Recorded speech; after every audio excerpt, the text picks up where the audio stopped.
Somebody needs to start telling these young men from a very early age that you have no ownership on a woman. Welcome back to SouFLoTV again, everybody. Let me lower this camera because it is too high.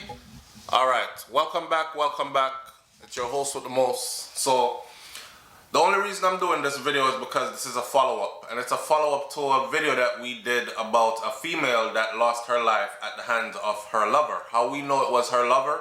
Because when the situation happened to her in her home, her father actually saw her boyfriend running from her window, which was open. All right, and him said, "I this you do to my daughter," and her father was also a justice of the peace.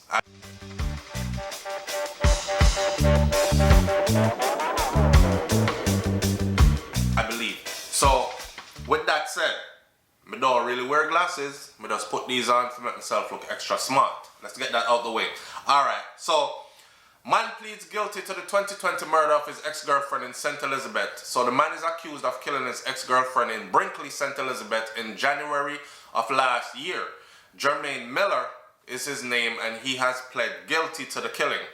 Mr. Miller pleaded guilty to murder a short while ago in the Black River Circuit Court, and he had been remanded in custody since the incident last year. He was charged with murdering his 27-year-old ex-girlfriend, Nevaeh Sinclair.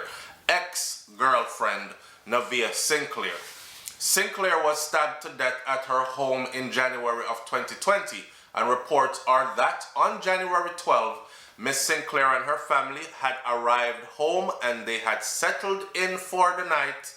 Everybody retired to their own sections of the home. She was in her bedroom, and it is understood that Miss Sinclair was immediately attacked when she entered her room. So he had already broke into the house and was lay-waiting her in her room. And as soon as she got into that room, he did what he had to do. Police sources says they heard screams were heard coming from her room. She's bawling out for help, which alerted her parents, and her parents ran to her room and then saw her boyfriend running from her room window. Miss Sinclair was seen laying on the floor in a pool of blood at the time. Her throat was slashed, and her body had stab wounds to the left breast, to the knee, and to the chin. So he probably went in there and held her from behind like this, made sure he cut her throat, and as she was trying to defend herself, put her knee up, he was stabbing. He surely wanted her dead. You know what this was? This was a case of let's break it off. This was a case of let's not be together anymore. This was a case of I don't want to be with you anymore.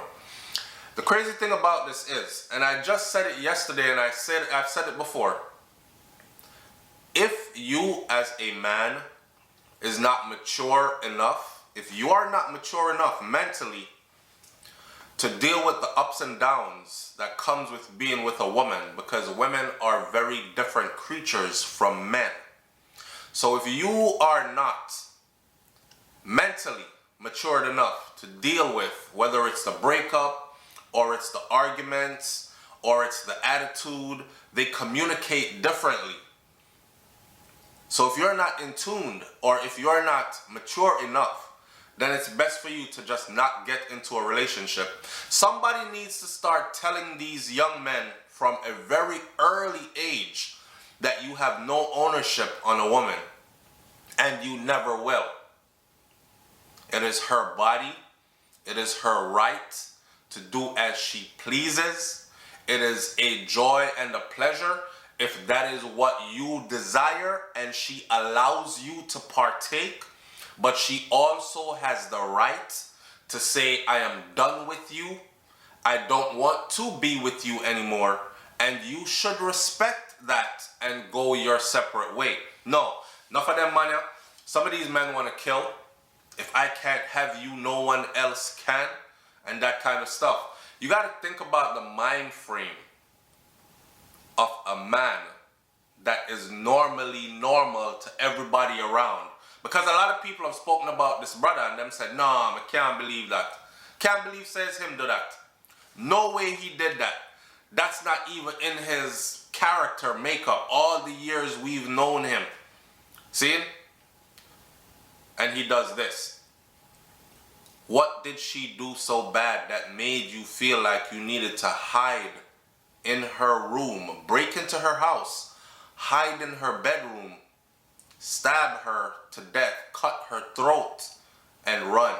What made you feel like you needed to do that?